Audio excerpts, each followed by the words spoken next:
है वो आप तस्वीरों के जरिए देख करके अंदाजा लगा सकते हैं। हो लोकमान्य तिलक हो, एक से बढ़ के एक ऐसे महापुरुष हुए देश के अंदर जिन्होंने बिना किसी बाहरी मुल्क के सहयोग के इस देश को गुलामी की जंजीरों से मुक्त करवा दिया, बिना किसी बाहरी मुल्कों के सहयोग से, गांधी जी के अहिंसा के रास्ते पर चलते हुए। इसीलिए आज हमारे देश का मान और सम्मान दुनिया में अलग से पहचान रखता है। इस महान देश ने 47 में जब आजाद हुआ था तब क्या था, यहाँ पर सुई नहीं बनती थी, 33 करोड़ की लगभग आबादी थी, आज 135 करोड़ की आबादी है। उसके बावजूद भी देश में जिस प्रकार से चहुमुखी विकास हुआ है, आधुनिक भारत बना है, विकास पानी के संबंध में हो, पीने के पानी की बात हो, सिंचाई की बात हो, चाहे वह बिजली के उत्पादन की बात हो। 13 मेगावाट बिजली राजस्थान में बनती थी, 13 मेगावाट बिजली जो राजा महाराजाओं के महलों में टिमटिमाती थी जनरेटर से। आज 23,000 मेगावाट से अधिक बिजली उत्पादन होता है। शिक्षा में कहां से हम कहां पहुंच गए। आज शिक्षा में राजस्थान अग्रणी राज्य के रूप में उभर के आ रहा है। चाहे उच्च शिक्षा हो, चाहे वो स्कूल शिक्षा हो, कीर्तिमान स्थापित हो रहे हैं। और मुझे खुशी है कि लड़कियों की शिक्षा लड़कों से ज्यादा हो गई है कॉलेजेस के अंदर। इस बात का प्रतीक है कि राजस्थान शिक्षा के मामले में बहुत तेज गति से प्रगति कर रहा है। स्वास्थ्य सेवा में आप देखिए, देश के अंदर हम नंबर 1 हैं। आज प्रधानमंत्री नरेंद्र मोदी जी को कहना पड़ा है लाल किले की प्राचीर से हम स्वास्थ्य सेवाओं का विस्तार करेंगे।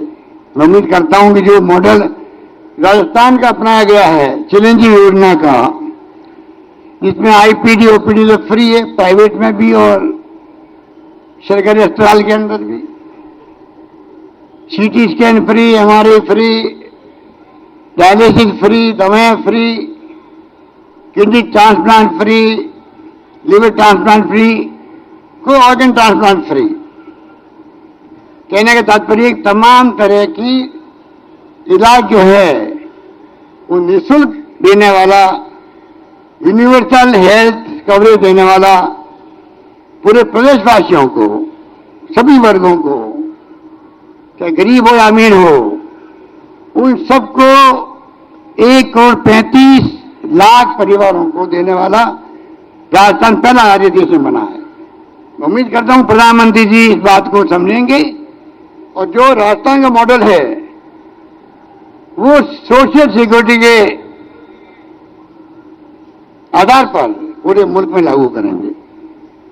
साथ में 5 लाख एक्सीडेंट बीमा भी किया हुआ हम लोगों ने। 1,35,00,000 परिवारों को हम स्मार्टफोन देने जा रहे हैं तमाम परिवार के अंदर। जितने बच्चे जो है अभी कोरोना के अंदर लॉकडाउन में थे, गरीब का बच्चा पढ़ नहीं पाया क्योंकि उसके पास स्मार्टफोन नहीं था, आईपैड नहीं था, लैपटॉप नहीं था। अब स्मार्टफोन मिलेगा तो घर घर के अंदर एक कॉन्फिडेंस बढ़ेगा, बच्चों के अंदर भी, परिवार के अंदर भी। वो कम्युनिकेट कर पाएंगे अपने रिलेटिव से भी, वो समझ पाएंगे देश दुनिया में क्या हो रहा है।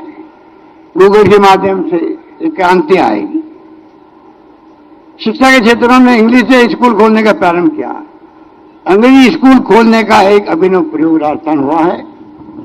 आप सोच सकते हैं ये प्रयोग 10-15 साल के बाद में राजस्थान को कहां के कहां ले आएगा, जहां यहाँ के बच्चे अभी से प्राइमरी से ही इंग्लिश बोलना सीखेंगे, उनका कॉन्फिडेंस बढ़ेगा।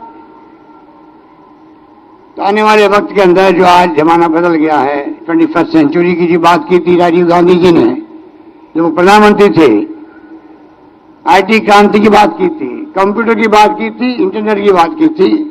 उसका लाभ प्रदेश के गांव के बच्चों तक को मिलने लगेगा। आप कल्पना कर सकते हैं कि प्रदेश का नौजवान मानव संसाधन किस में तैयार होकर वो आगे बढ़ पाएगा। इस प्रकार से पिछले 10 साल का सफर तय करते करते हम यहाँ तक पहुंचे। मैं उम्मीद करता हूं कि ये हमारी उपलब्धियां शानदार उपलब्धियां हैं। पाकिस्तान हमारे साथ आजाद हुआ था, बार बार सैनिकों का शासन, लोकतंत्र की हत्या। यहां पिछले साल के अंदर लगातार नियमित चुनाव,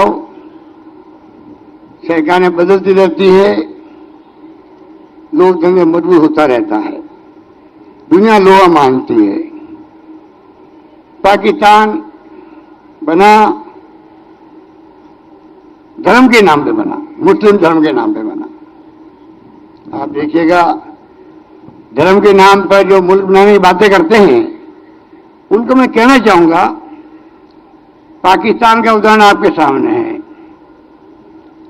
जो धर्म के नाम पर उस वक्त में मजबूरी में बनाना पड़ा अलग राष्ट्र पाकिस्तान के नाम का, लोकतंत्र की हत्या, और साथ में इंदिरा गांधी के जमाने में 2 टुकड़े हो गए, पाकिस्तान के 2 टुकड़े हो गए। अगर धर्म के नाम पर देश कामयाब होते होते तो भाषा के नाम पर अगर वहां टुकड़े हो सकते हैं एक धर्म के लोग होते हुए भी, आप समझ सकते हैं कि जो हमारी मूल भावना है अम्बेडकर की दी हुई संविधान के अंदर, जिसमें लोकतंत्र की बात भी की गई है, समाजवाद की बात भी की गई है और सर्वधर्म समभाव की बात की गई है, उसी सर्वधर्म समभाव ने इस देश को आज 75 साल में एक रखा है, मजबूत रखा है। हिंदू, मुस्लिम, सिख, ईसाई, फारसी, जैन तमाम लोगों को लगा कि हमारा मुल्क है ये। अलग अलग भाषाएं हमें समझ में आती नहीं है, तेलुगु, तमिल, मलयालम, बंगाली, गुजराती, मराठी क्या होती है, तब भी हम एक अखंड है, इसलिए कि मूल भावना हमारी सभी को समान अधिकार है संविधान के अंतर्गत, कोई भेदभाव नहीं है, तब जाकर के स्थिति बनी हुई है। कमजोरी आज भी है, छुआछूत मानवता पे कलंक है। मैं उम्मीद करता हूं कि धर्म के नाम पे बात करने वाले इस पे ध्यान देंगे कि आप धर्म की बात तो करते हो, पर जब आज ऊंच नीच की बात आती है, दलित की बात आती है, आदिवासी की बात आती है, पिछड़े वर्ग की बात आती है, तो आपको सोचना पड़ेगा उन लोगों के लिए भी किस प्रकार के आप भेदभाव खत्म हो, आपस के अंदर ऊंच नीच का भेदभाव खत्म हो, छुआछूत खत्म हो, उसके लिए आपका अभियान चलना चाहिए। आपको आह्वान करना चाहिए कि अगर आप धर्म के नाम पे बात करते हो राष्ट्र बनाने की, और कहा राष्ट्र बनाने की बात करते हो, मानवता पे कलंक लगा हुआ है, उसको तो मिटाओ कम से कम। ये तमाम बातें हमें सोचनी पड़ेगी। मुझे खुशी है कि आज देश में आजादी के बाद में कश्मीर, गोवा, सिक्किम ये राज्य हमारे देश में आके जुड़ गए। एक भी यहां का कोई राज्य अलग नहीं हुआ देश से। इंदिरा गांधी ने जान दे दी अपनी, परंतु खालिस्तान नहीं बनने दिया। आप कल्पना कीजिए, प्रधानमंत्री पद पे रहते हुए हम तो उनके साथ मंत्री थे, उनकी जान चली गई उनकी। राजीव गांधी ने उपमहाद्वीप में शांति स्थापित करने का प्रयास किया, वो शहीद हो गए, प्रधानमंत्री बनने वाले थे। सरदार बेन सिंह जी पंजाब के मुख्यमंत्री थे, वे शहीद हो गए। देश नाबूद कर दिया आतंकवाद को उन्होंने वहां पे। इस प्रकार से चाहे आजादी के पहले, आजादी के बाद में जो बलिदान, कुर्बानियां, त्याग हुए हैं, फांसी के फंदे में चढ़े हमारे नौजवान, देश भूल नहीं सकता। इस मुबारक मौके पर हमेशा हम उनको याद करते हैं, ये मैं कह सकता हूं। आजादी के बाद में कश्मीर, गोवा, सिक्किम ये हमसे अलग थे, वो मिले हमारे मुल्क के अंदर राज्य के रूप में, ये सब जानते हैं। कई मुल्क टुकड़े हो गए, रशिया जैसे मुल्क के टुकड़े हो गए, 16 टुकड़े हो गए, इंडोनेशिया के, चेकोस्लोवाकिया के, वियतनाम के, तमाम देशों के टुकड़े हो गए। इतना बड़ा मुल्क हमारा हिंदुस्तान, ये कोई कम बात नहीं है। वहां लोकतंत्र मजबूत बने, कायम रहे, एकजुट रहे, देश एक अखंड रहे, ये हमारे नेताओं की कुर्बानी का परिणाम है। इन बातों को भी सोचना पड़ेगा।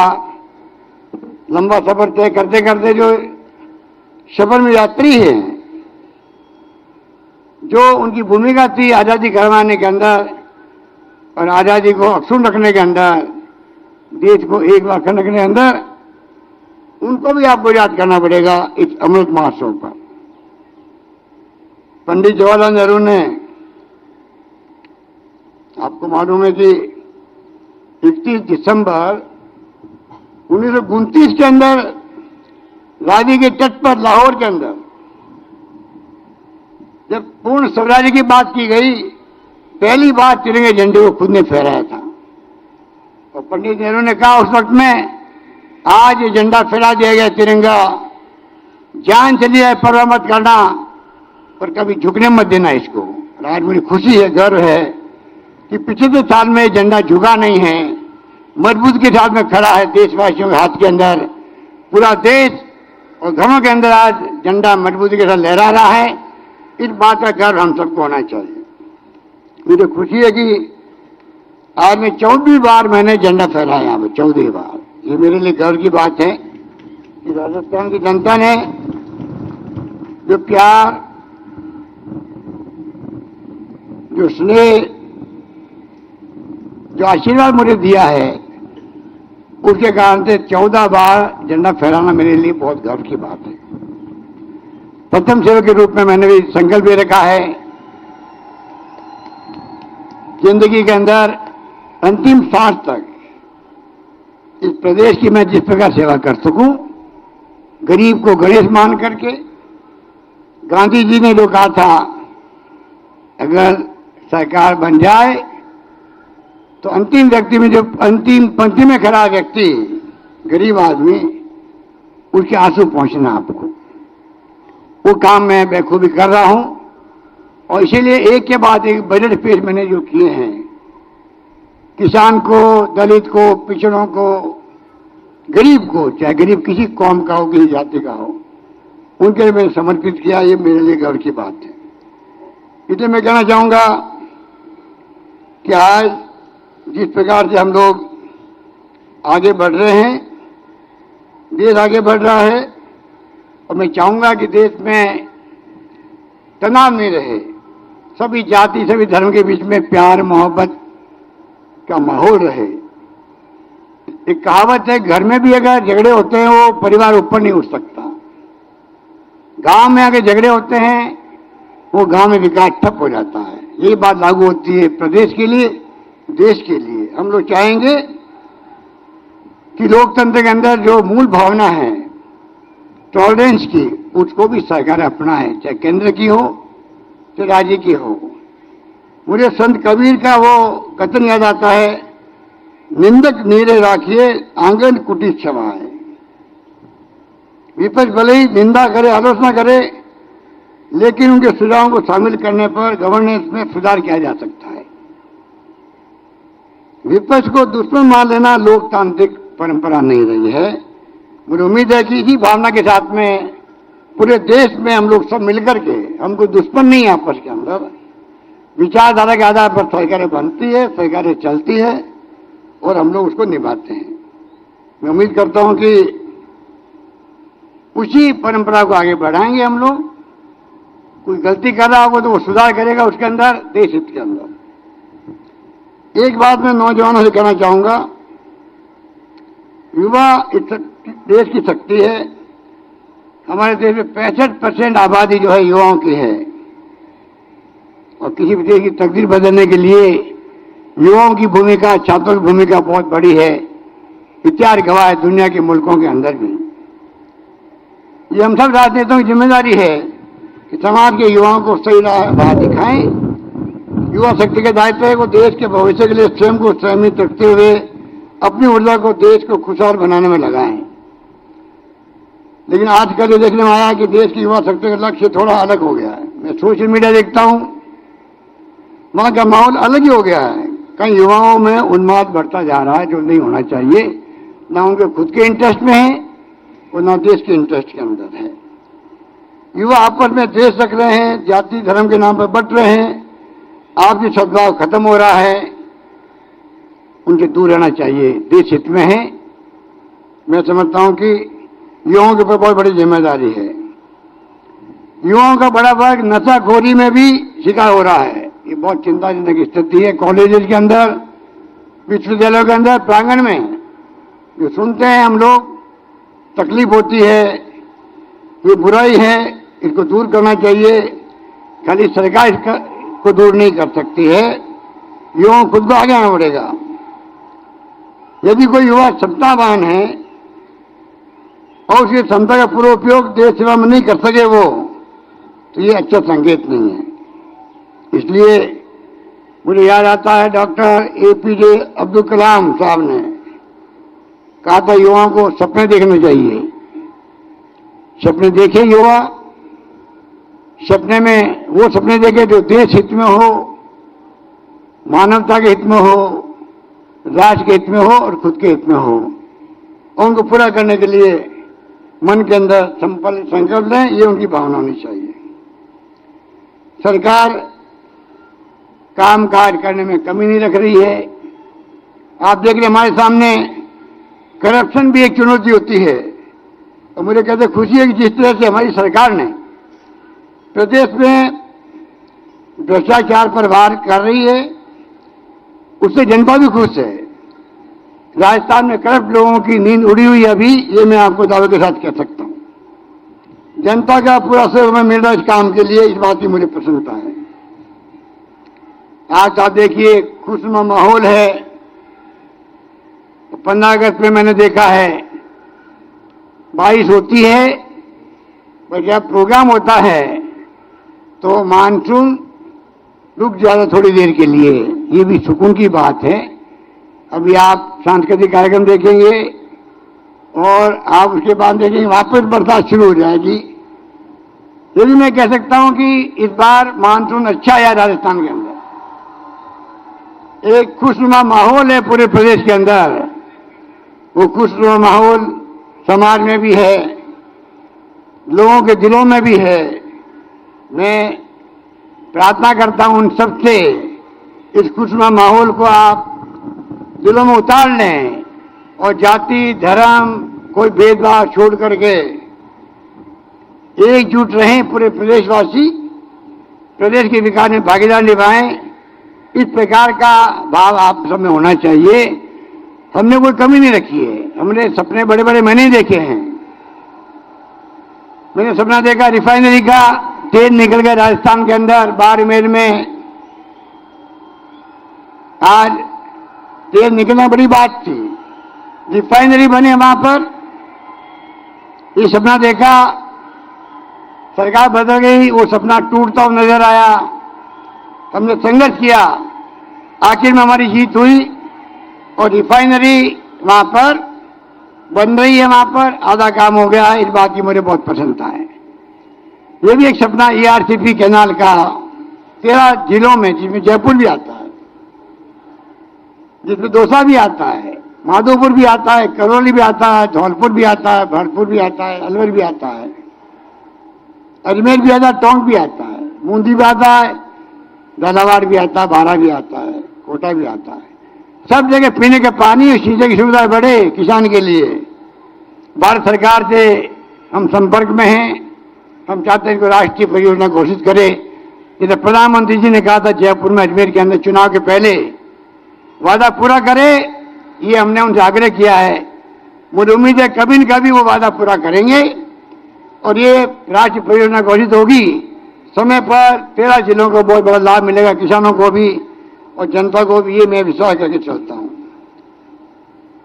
हमने सरकार बनते ही MSME का एक्ट बनाया, जिससे कि छोटे छोटे हमारे उद्यमी इंडस्ट्री लगा सके।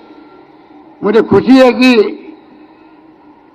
एमएसएमई एक्ट बनाया गया, उसमें 3 साल से कोई परमिशन की जरूरत नहीं है। मुझे उम्मीद है कि 13,000 नौजवानों ने, उद्यमियों ने अपना पंजीकृत करवा लिया है। राजस्थान इन्वेस्टमेंट प्रमोशन स्कीम और कस्टमाइज पैकेज के माध्यम से काफी लोग राजस्थान की तरफ झुकाव रखते हैं। अभी तक आपको हमें खुशी होगी, जो अक्टूबर में हम चाहते हैं इन्वेस्ट राजस्थान कॉन्फ्रेंस करना, 10 लाख करोड़ के इन्वेस्टमेंट के एमओयू हो चुके हैं और 1 लाख करोड़ के जल्दी होने वाले हैं। हर ब्लॉक के अंदर आपको खुशी होगी, सबको सुनकर के, प्रदेशवासियों को, राजस्थान के हर ब्लॉक के अंदर रिको की तरफ से औद्योगिक क्षेत्र बनने जा रहा है। कुछ जगह बनने लग गए हैं। आप कल्पना कीजिए, हर ब्लॉक में जब रिको की तरफ से इन्वेस्टमेंट क्षेत्र बनेगा तो वहां के युवाओं को लाभ मिलेगा, अवसर मिलेगा छोटे बड़े उद्योग धंधे लगाने के अंदर भी। इस प्रकार की सोच के साथ में हम चाहते हैं कि हम आगे बढ़े, जिससे कि रोजगार मिले। सरकारी नौकरियां में कमी नहीं रख रहे हम लोग। 1,26,000 नौकरियां लग चुकी है। 1,20,000 के लगभग प्रक्रिया चल रही है, इंटरव्यू हो रहे हैं और 1 लाख की मैंने घोषणा कर रखी है। लगभग 3 लाख से अधिक नौकरियां 1 साल 5 साल में लगना, ये भी एक इख्तियार बनेगा राजस्थान के अंदर। ये मैं निवेदन करना चाहता हूं आपको मालूम है कि इस बार हमने कृषि का अलग बजट पेश किया है। पूरे देश के अंदर ये घोषणा करने वाला पहला राजस्थान राज्य है जहां मैंने कहा था अगला बजट 22-23 का कृषि का अलग आएगा। अलग बजट पेश किया गया, हमने डबल प्रोविजन कर दिया बजट में उसका पिछले वर्ष से। और जो छूट दी गई किसानों को, कंज्यूमर्स को 50 यूनिट तक फ्री की गई है बिजली, सब मिला के यार 45 लाख ऐसे कनेक्शन है, उपभोक्ता है जिनका बिजली का बिल शून्य हो गया है।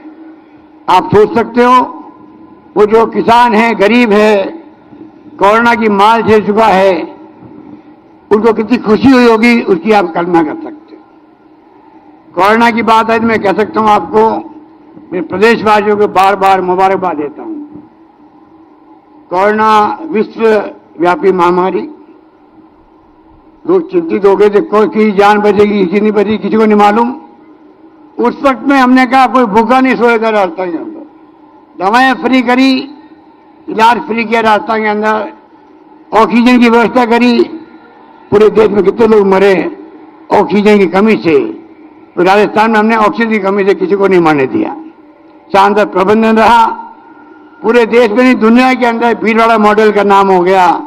ये तमाम प्रदेशवासियों का आशीर्वाद थे, धर्मगुरुओं के आशीर्वाद थे, एक्टिविस्ट थे या एनजीओ थे, ये राजनीतिक पार्टी कार्यकर्ता थे।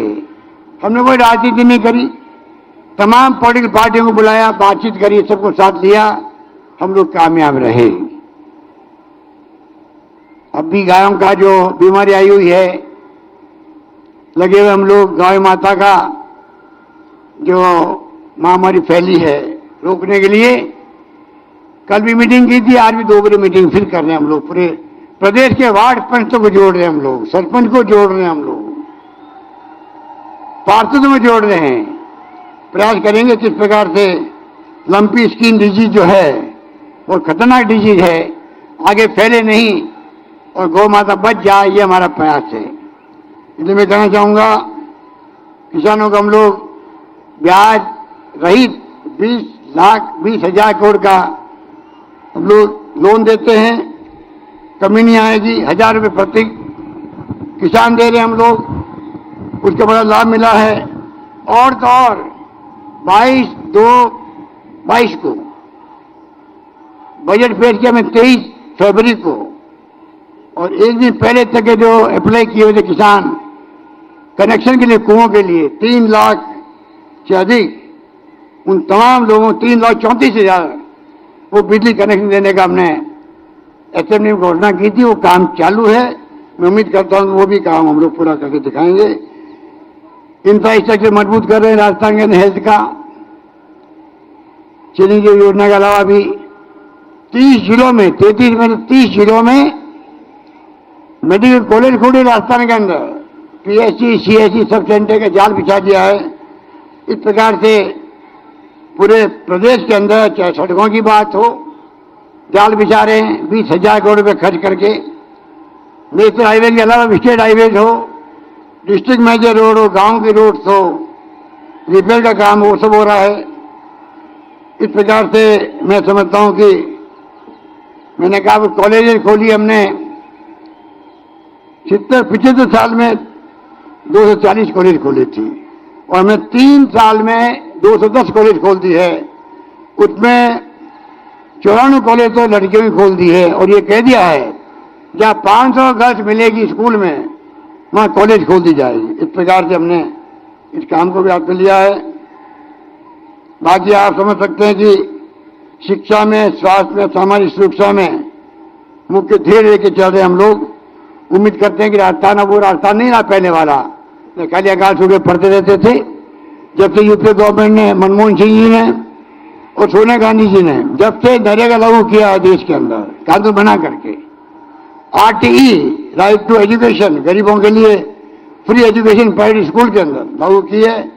उसके बाद में आप देख रहे हैं तस्वीर बदल रही है। अब तो राजस्थान में एम्स भी आ गया, IIT, IIM, triple IT, MNIT, Ayurveda university, law university, क्या नहीं है यहाँ पर। सभी तरह से मैं समझता हूँ कि हम लोग आज, जैसे मैंने कहा अंग्रेजी स्कूल खोले तो 10,000 टीचर भर्ती करें अंग्रेजी के। इस प्रकार से हर क्षेत्र में हम चाहते हैं कि राजस्थान आगे बढ़े, उसी रूप में सब पहले किए जा रहे हैं। यह पैसे गांव के संग, पैसे शहरों के संग अभियान चल रहा है। 22 विभाग के काम उसमें हो रहे हैं और मुझे खुशी है कि 18 लाख प्रकरण निपट चुके हैं। शहरों के अंदर 50 लाख से अधिक प्रकरणों का निस्तारण हुआ है, पैसे गांव के संग के अंदर भी। इस प्रकार से निश्चित जनों को, बुजुर्गों को आपको खुशी होगी, राशन की होम डिलीवरी की जाएगी सरकार की तरफ से। बुजुर्गों को राशन की दुकान में जाकर खड़ा नहीं होना पड़े, ये व्यवस्था भी हम लोग करने जा रहे हैं जल्दी ही। इस प्रकार से 80,000 ई मित्र बन गए राजस्थान में। 100 से अधिक सरकारी सुविधाएं वहां पर मिल रही है ऑनलाइन। और जयपुर, जोधपुर में प्राइवेट बेसिस पर ई मित्र एट होम, घर बैठे हुए आप तमाम 100 तरह की सुविधाएं ले सकते हैं अपने कंप्यूटर में। ये काम भी हम लोगों ने हाथ में लिया, वो आगे बढ़ा है, काम कर रहे हैं।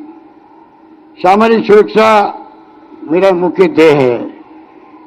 आज विकसित राज्य दुनिया के हैं, वहां गरीबों को, बुजुर्गों को, सबको वीकली पैसा मिलता है। जिंदगी जिंदा रहने का हक सबको है और सरकार को कर्तव्य है कि वो उनके लिए सब कुछ लोक कल्याणकारी योजना लागू करे।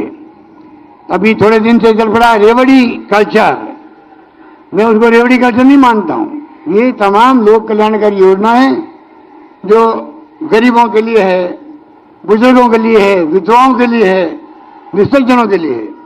आज आपको जाने खुशी होगी, राजस्थान में लगभग 1 करोड़ लोगों को हम पेंशन दे रहे हैं, जो हिंदुस्तान में कहीं पे भी नहीं है।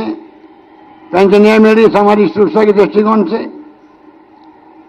चिरंजीवी योजना का मैंने आपको बताया, आरटीई लागू है। नेशनल फूड सिक्योरिटी एक्ट में 2 रुपये किलो गेहूं, 3 रुपये किलो चावल, वो भी हमने 1 रुपये किलो कर दिया। पेंशन दे रहे हैं हम लोग। कोरोना में जो लोग मारे गए हैं, विधवाओं को 1 लाख रुपए और पेंशन, अनाथ बच्चों को 1 लाख रुपए और 5 लाख रुपए की एफडीआर, पालना योजना पेंशन। इस प्रकार से मैं समझता हूं कि महंगाई के दौर में, और महंगाई बेरोजगारी बहुत बड़ी चुनौती है देश के सामने, उनको, केंद्र को, राज्यों को मिलकर के उसका मुकाबला करना चाहिए। महंगाई ने कमर तोड़ दी है, महिलाओं की भी रसोई चलाना मुश्किल हो रहा है, उसको देखना पड़ेगा हमें। बेरोजगारी से नौजवानों में कुंठा आ रही है, उसका ध्यान रखना पड़ेगा। इस प्रकार से मैं समझता हूं कि हमने कोई ऐसा क्षेत्र नहीं है जहां पर हम लोग पीछे रहें, ये मेरा मानना है। अंत में कहना चाहूंगा आपको, ग्रामीण ओलंपिक खेल का आयोजन हो रहा है 29 अगस्त से। देश में पहला राज्य राजस्थान होगा जहां करीब 30 लाख लोगों ने अपना रजिस्ट्रेशन करवा दिया है राजस्थान के अंदर। इसमें सभी जाति, धर्म, विचारधारा के ऊपर उठ करके, जैसे एमएलए और एमपीज जो मैच खेलते क्रिकेट का, कभी एमएलए वर्सेस सरकारी अधिकारी होते हैं, कभी एमएलए वर्सेस पत्रकार होते हैं, तब जो टीम बनती है एमएलए की, उसमें कांग्रेस की भी होते हैं, बीजेपी की भी होते हैं, सीपीएम की भी होते हैं, तमाम पार्टी के लोग होते हैं। उसी प्रकार से मैं आह्वान करूंगा प्रदेशवासियों को, ग्रामीण ओलंपिक से खेलों का माहौल बन गया राजस्थान के अंदर। आपको ये जो टीमें बने गांव के अंदर, उसमें कोई विचारधारा, कोई धर्म, कोई जाति, कोई वर्ग बीच में नहीं आना चाहिए। खेल को खेल की भावना से खेलें और राजीव गांधी ग्रामीण ओलंपिक खेलों को कामयाब करने में मैं प्रदेशवासियों को आह्वान करता हूं। अंत में मैं आजादी के अमृत महोत्सव पर हमारे प्रथम प्रधानमंत्री स्वर्गीय जवाहरलाल नेहरू के आजाद भारत के अपने पहले संबोधन में द ट्रिस्ट विथ डेस्टिनी 14 अगस्त 1947 की रात को 12 बजे, आपको मालूम है कि 12 बजे रात को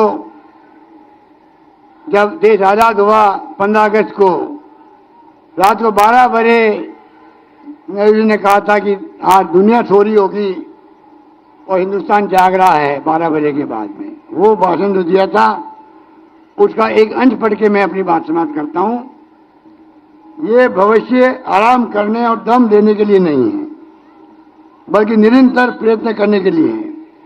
जैसे कि हम उन प्रतिज्ञाओं को जो हमने आजादी की जंग लड़ते हुए कई बार की है, उसे जो आज कर रहे हैं पूरा कर सकें। भारत की सेवा का अर्थ करोड़ों पीड़ितों की सेवा है। इसका अर्थ दरिद्रता, अज्ञान और अवसर की विषमता का अंत करना है। हमारी पीढ़ी के सबसे महान आदमी महात्मा गांधी की आकांक्षा रही है कि प्रत्येक आंख के आंसू को पहुंच दिया जाए। ऐसा करना हमारी शक्ति से बाहर हो सकता है, लेकिन जब तक आंसू है और पीड़ा है तब तक हमारा काम पूरा नहीं होगा। इन्हीं शब्दों के साथ एक बार पुनः मैं 76वें स्वतंत्रता दिवस के शुभ अवसर पर आप सभी प्रदेशवासियों को बहुत बहुत बधाई देता हूं, मुबारकबाद देता हूं। धन्यवाद। जय हिंद। धन्यवाद।